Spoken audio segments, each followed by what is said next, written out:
This morning on Today's Health, reducing your risk for 4 serious conditions that affect women. While family history certainly can play a big role when it comes to your health, there are some proven steps that you can take to help offset your risk.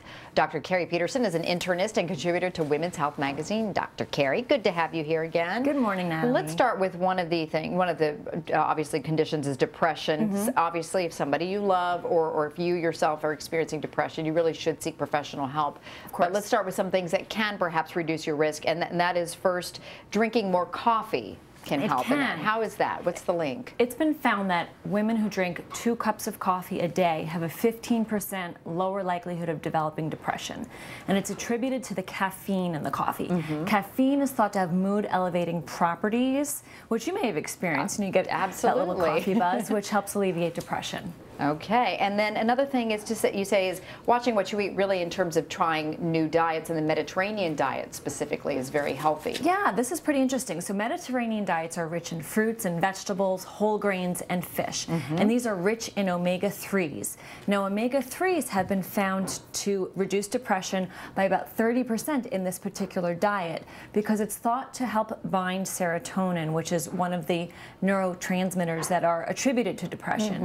And it's also thought to help improve blood vessel function, which may help brain function overall and just make you more resilient. Okay, and then added to that, you want to really think about working out as well. What is the link between exercise and how that boosts your overall mood? This is a big one. Right. Exercise has a dramatic impact on the development of depression. A study out of the American Journal of Preventive Medicine found that it lowers your likelihood of developing it by 47%. This is very significant. So Women's Health recommends that you get 30 minutes, 5 days a week to reap this benefit.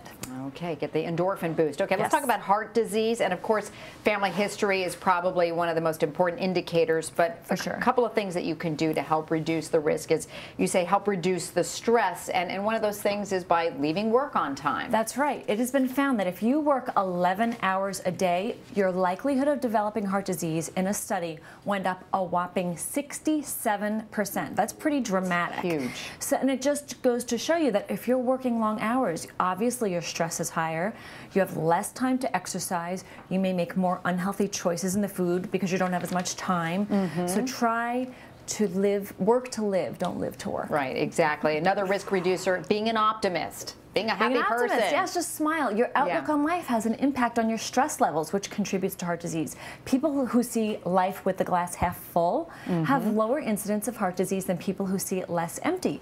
And it's kind of obvious. It's because your stress level's better, you're more resilient, you handle stress better, and you just have a better quality of life. Okay, I'm going to move on to melanoma. I mean, definitely one that you can certainly prevent in many ways.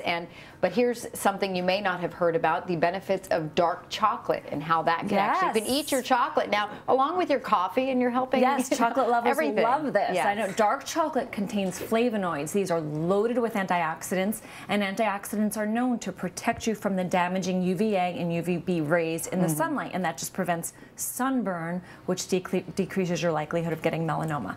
And it goes without saying to be sure to slather up with the sunscreen, sunscreen, sunscreen. All right, and much more on this, by the way, on our website. Dr. Keri Peterson, thanks so much. Thanks, Natalie. And still to